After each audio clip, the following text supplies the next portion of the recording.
ये कथा है बुद्ध के समय श्रावस्ती नगरी में रहने वाली कृष्णा गौतमी नामक महिला की। उसका एक बेटा था जो अचानक बीमार होकर मर गया। कुछ समय पहले ही उसके पति का भी देहांत हुआ था। उस पर जैसे दुख का पहाड़ टूट पड़ा। पति की मौत के बाद वो बेटे के आश्रय ही जी रही थी। गौतम बुद्ध उसी नगर के पास रुके हुए थे।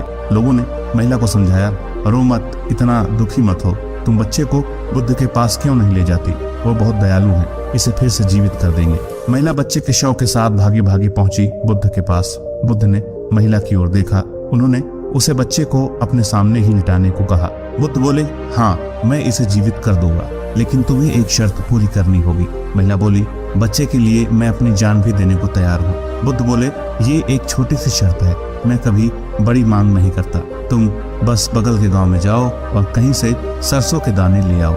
बस एक बात याद रखो, सरसों के दाने ऐसे घर से आने चाहिए जहां कभी किसी की मौत ना हुई हो। महिला अपने बच्चे के दुख में सुध-बुध खो बैठी थी। वो बुद्ध की बात को समझ नहीं पाई कि कोई ऐसा घर नहीं हो सकता जहां कभी किसी की मौत ना हुई हो। वो दौड़ी दौड़ी गांव पहुंची। वो जानती थी कि हर घर में सरसों थी, क्योंकि गांव के सभी लोगों ने फसल के रूप में उसी की खेती की थी।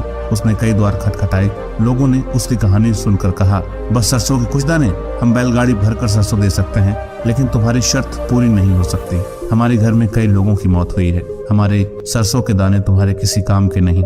जब रात हुई तो महिला को होश आया। उसने हर घर का दरवाजा खटखटाया था। धीरे धीरे उसे समझ आया कि मौत तो होनी ही है, सभी को मरना है, इससे बचने का कोई रास्ता नहीं। जब वो बुद्ध के पास लौट कर आई तो पूरी तरह बदल चुकी थी। उसके बच्चे की लाश जमीन पर पड़ी थी और बुद्ध इंतजार कर रहे थे उसका। महिला आई तो बुद्ध ने पूछा, सरसों के दाने कहाँ हैं? महिला हंसी और बुद्ध के चरणों में गिर गई। मुझे भी अपने रास्ते पर ले चलो, क्योंकि मैं तुम्हारा संदेश समझ चुकी हूँ। हर व्यक्ति को मरना होता है। आज मेरा बेटा मरा है, कुछ समय पहले मेरे पति का देहांत हुआ था, कल मैं भी नहीं रहूंगी। मैं मरने से पहले मृत्यु के पार निकलना चाहती हूँ। अब मैं अपने बेटे को दोबारा जीवित नहीं करना चाहती। मैं खुद कभी नहीं नष्ट होने वाले जीवन का साक्षात्कार करना चाहती हूँ। बुद्ध बोले, तुम्हें भेजने का उद्देश्य ही यही था कि तुम जाग जाओ। बुद्ध ने कृष्णा गौतमी को दीक्षित करना स्वीकार किया।